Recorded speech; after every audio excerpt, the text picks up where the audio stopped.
Hello everyone, welcome to the 10th episode of the Digital Salon. Today we have with us here Ms. Gro Holm Rypestol from Norway. She is a retired special education teacher and she has also contributed to the field of counseling and behavioral therapy. She first arrived in Bhutan back in 1974 to work at Muenselling Institute for the visually impaired. She was deeply involved with development of national education curriculum for the blind in Braille.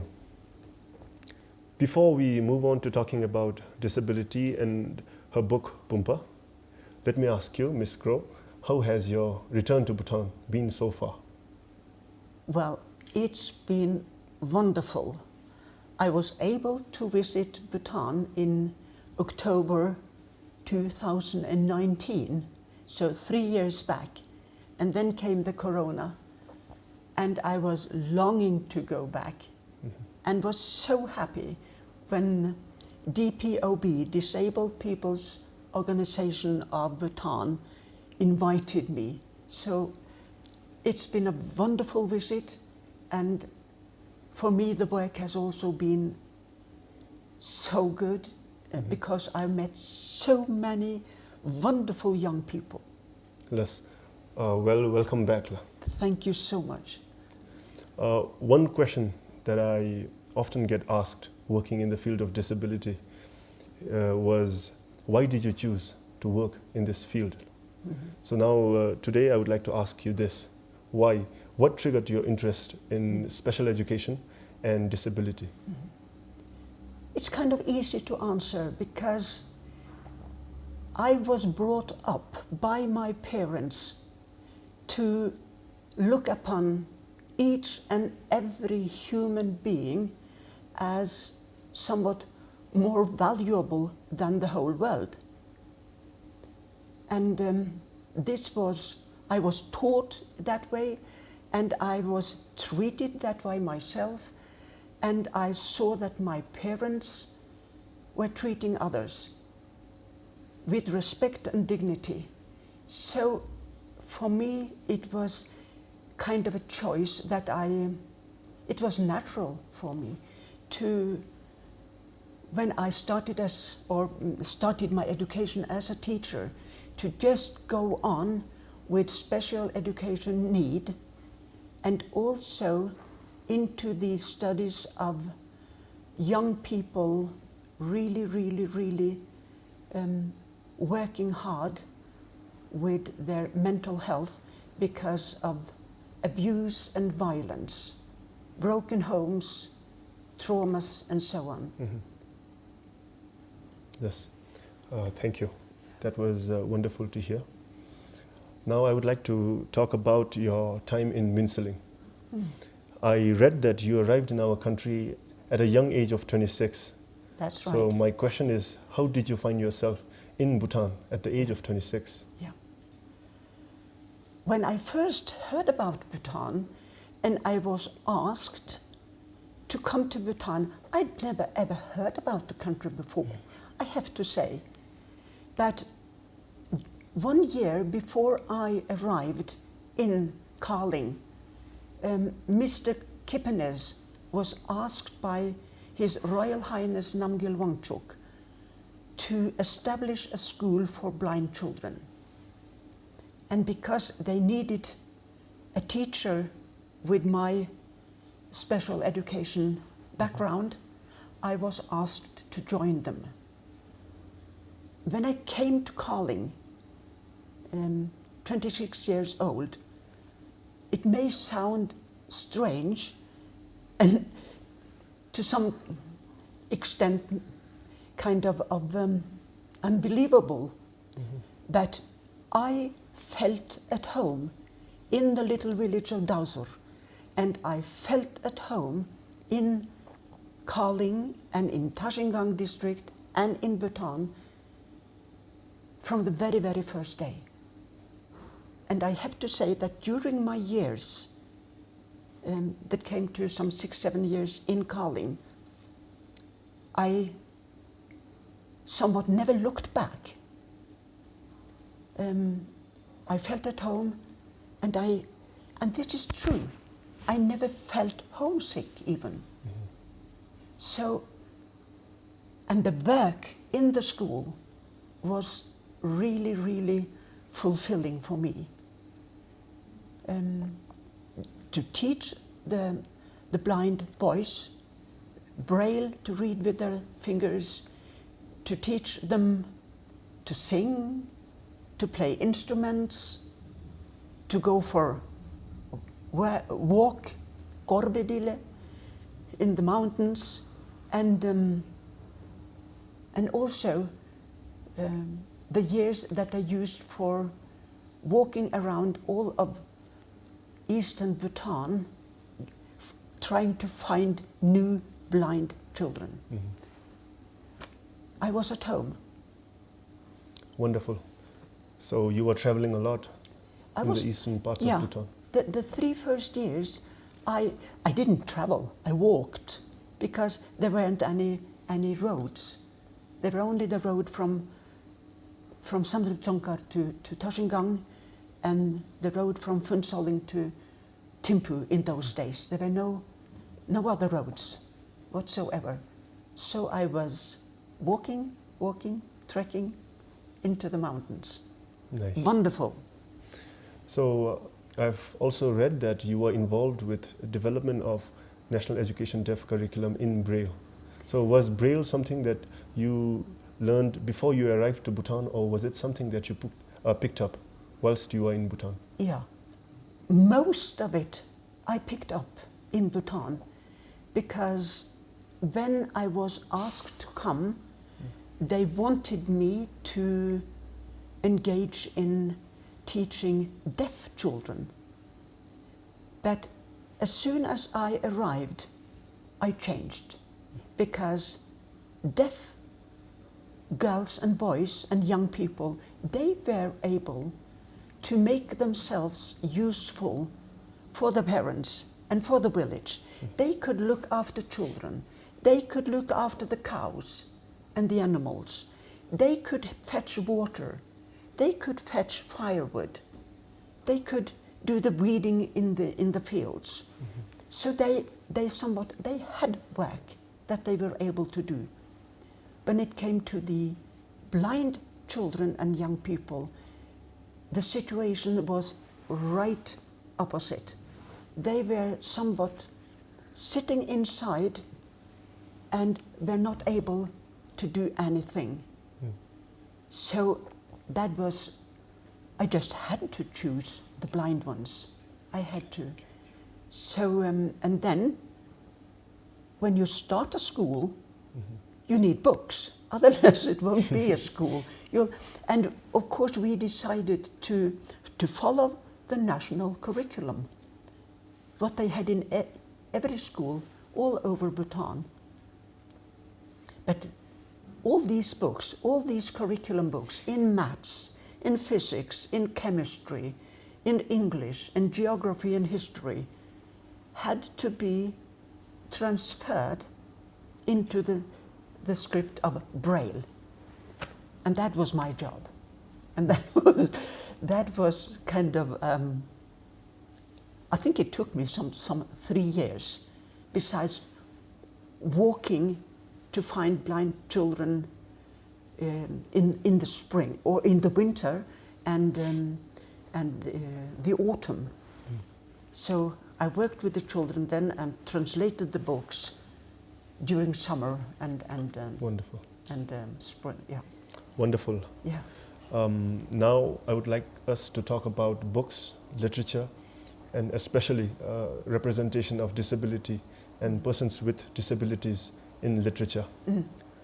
One of the reasons why I read a lot as a child, fiction books a lot, was because I saw myself represented in the characters in these fictional books. Through these characters to whom I could relate, I felt like I was seen. There was somebody out there who was able to understand what I was going through. So this was very important for my personal growth and development. Right.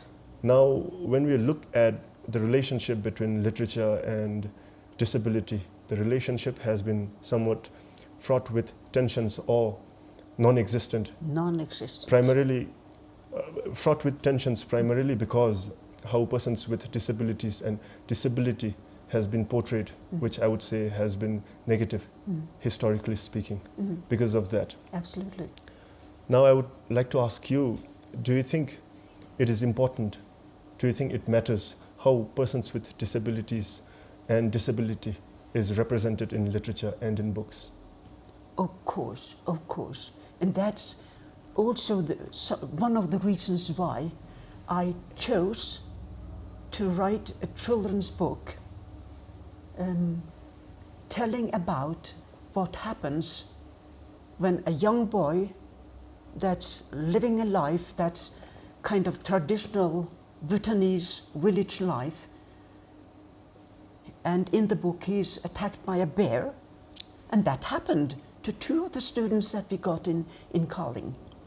So he got his life turned upside down, and both those students were able to tell me about their lives. So this is somewhat combined in the book, BUMPA. But it is so important also to have fictional literature for children, children's novels telling about these things that might happen. Sometimes or this time in this book, it's a bear attacking a boy.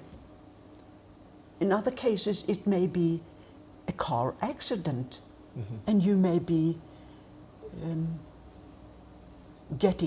might be getting paralyzed. There are lots and lots of young boys and girls here in Bhutan who will suffer for the rest of their lives after car accidents. And so it has to be told as a story for those, so that people, young people and children in Bhutan will understand how that life is and how to overcome,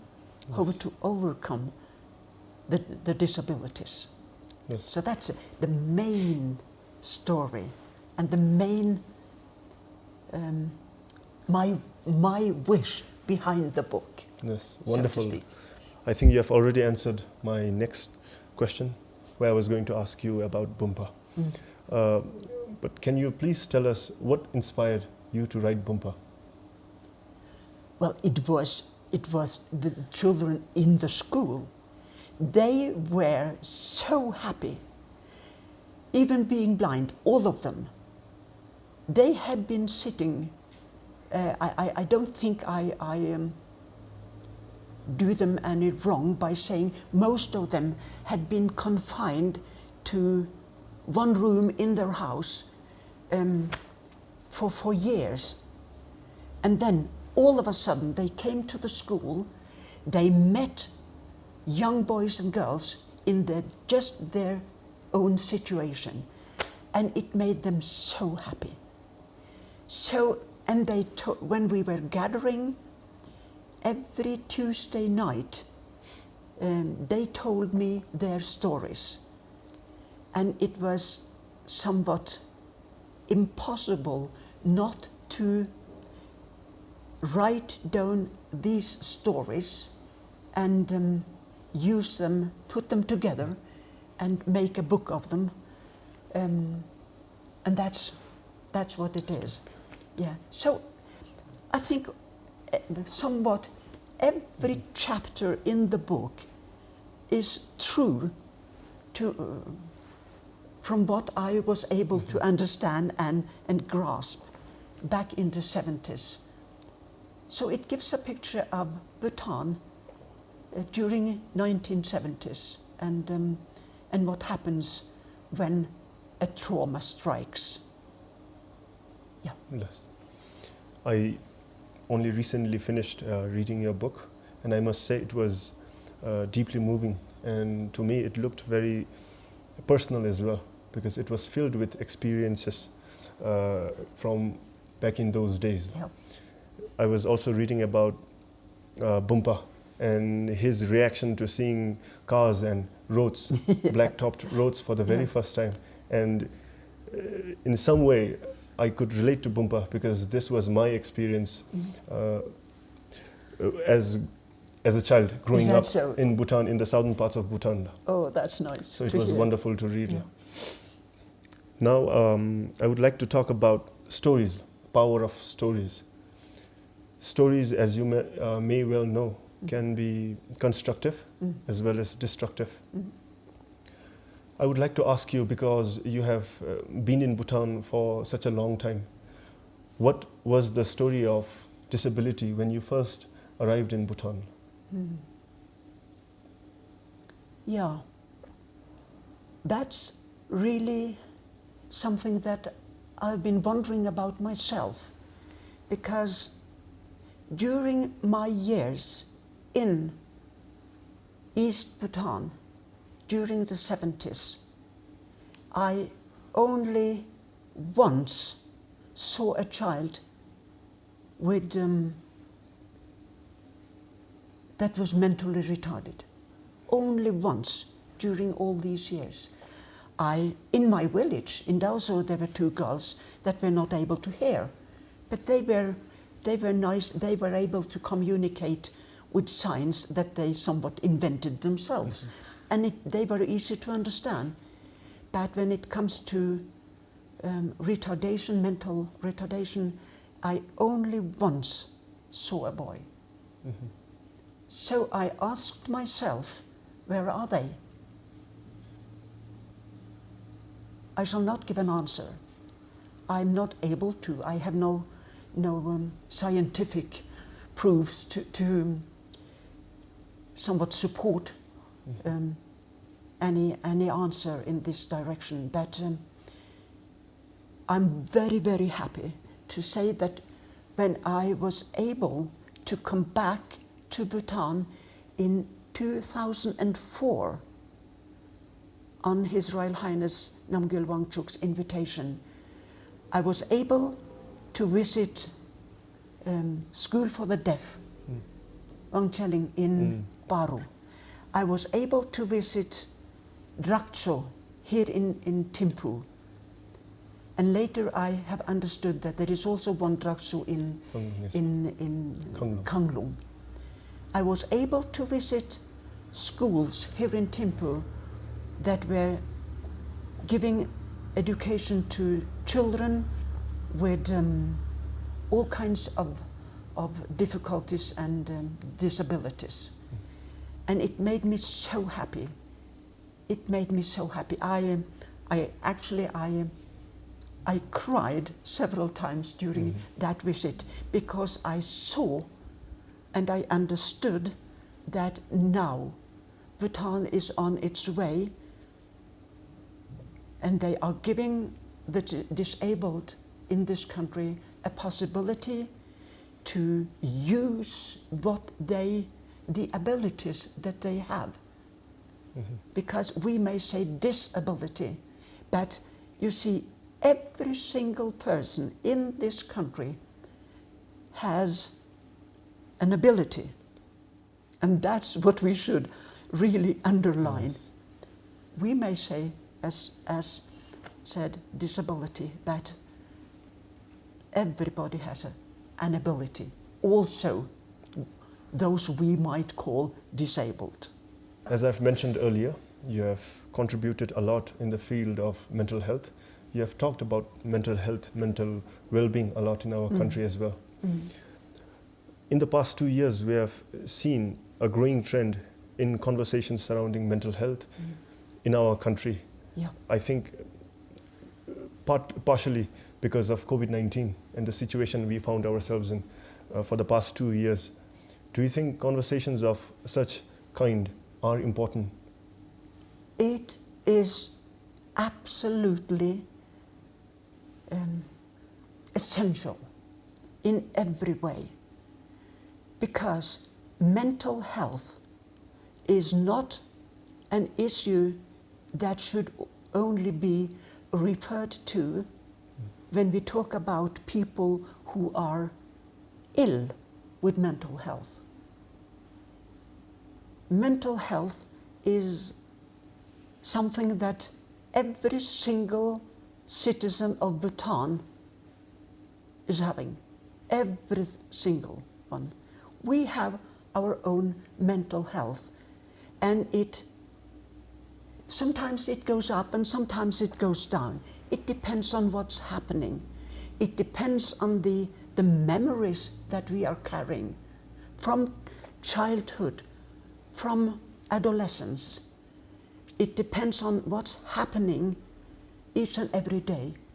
It depends on how we are treated by our parents, in school, by our peers, by the society. It's life, but it is our mental health. And I know that young people, maybe I should focus on class 10, 11 and 12, going through so many hardships, kind of being alienated from their background, because parents might not be able to read and write, and they know different languages, they know all kinds of subjects, and how to be understood, and how to build a link between the village and the parents and themselves. Additionally, there are hormones in their bodies that somewhat, to a certain degree, go mad during these years between 14 and 18. And it's hard to cope with. And I also know that quite a lot of young people here in Bhutan, as in all other countries, are being abused and violated in different situations. So we'll have to be of help to them. We'll have to give them hope. We'll have to give them whatever support we can in every way. Because my firm belief is that if you know the reason why, then you are able to do something with the issue. If you do not know the reason why, then this issue will do something with you. So we'll have to give them information. Yes. Yes, thank you so much. Well, I hope such conversations continue to happen in our country, because as we were talking earlier, knowledge can be liberating. The more you know, the more information you have, the more empowered you are. That's right. Recently I was going through a study on attrition rate in the field of disability and special education, and I've read that the attrition rate is quite high, people leaving their jobs in this field. As someone who has worked in this field for such a long time, and as someone who has worked with persons with disabilities for such a long time, you have dedicated your entire life to this cause. What advice would you give to these individuals? For the teachers and the health counselors and for other health workers working with disabled people and people with mental health issues, I would strongly ask them to be of help to each other. Find somebody else who is somewhat working within the same field as you are, and talk together of what has been difficulties and challenges, because then you will be able to encourage each other and really making life easier, because you know we are at least two struggling with the same problems. The other thing I would mention is that find books, find articles on the web, find everything that's possible that you can read and update yourself so that when you get to know a bit more, it will also be more interesting. Never forget that every single human being has a potential for learning. And as I have also repeated over and over again in my own country, Norway, and here in Bhutan, being a worker amongst disabled people, that is to be a detective, because you have to be on the watch in every situation for what is the ability in this person. And then some days back, I was teaching in the master or class in Paro, in the special education need there. And we talked about Thomas Alva Edison, who, before he was able to make the light bulb, had 9,000 different experiments.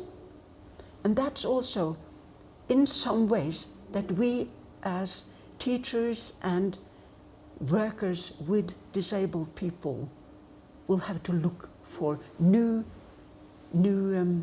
possibilities. And when we find that very specific possibility and that very special ability that fits this person, it is wonderful. It is wonderful. And it gives hope, not only for the person who gets his opportunity, the disabled one, but sometimes for his or her family. I have blind children who have been supporting their family for almost 40 years because they found their own special ability. So it gives hope, not only for one person, but maybe for one huge, big family. Right. And that's wonderful. You mentioned the importance of being there, just being present, being present. there for persons with disabilities. That's right. And I think this book, this wonderful book that you have written, BUMPA, the boy who lived up to his pride, this is a wonderful effort to trying to reach out to those individuals who are in need of some support, help. To conclude, I would like to ask you about writing. You have written this book. Were you always interested in writing as a young girl, or was it something that you picked up later on in life? No, books have been my life since I learned to read at the age of 6 or 7, and it's just been a part of. It's hard to explain really, because I've always been a reader, and I might also have mentioned for some of you that at the age of 10 I had built my own library of more than 100 books, and I was so proud. Wow. Yeah, and you see, to be able to somewhat understand other people, to read a book is the very best way, because then you get to learn about other people, you learn about their thoughts, you learn about their way of living, you learn about their way of solving problems. Not everybody might be able to tell, but in a book you'll get it. So it opens a world of possibilities. And that is what I wanted to do for the children of Bhutan by giving them this book. And there should be delivered books to each and every school in all of Bhutan. at least every school have been given 2 copies. So the children in the schools of Bhutan will be able to read about BUMPA and think, oh my, what if this had happened to me?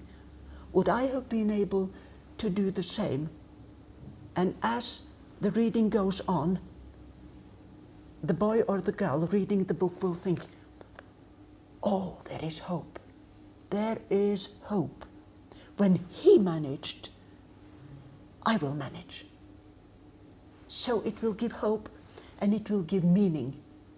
And every human being need to get the feeling every now and then that I can make a difference for myself and for others. My life is meaningful. There is hope. Wonderful. After reading your book, BUMPA, I was reminded of a book that I read a few years back called Man's Search for Meaning by Viktor Frankl. Yep. And there he says, a man, for he who has a right to live can bear almost anyhow. And I think this was the story of BUMPA. That's right. It was not about the situation that he found himself in, but rather about how he reacted, his reaction to the situation, how he responded to the situation that he found himself in. Wonderfully said.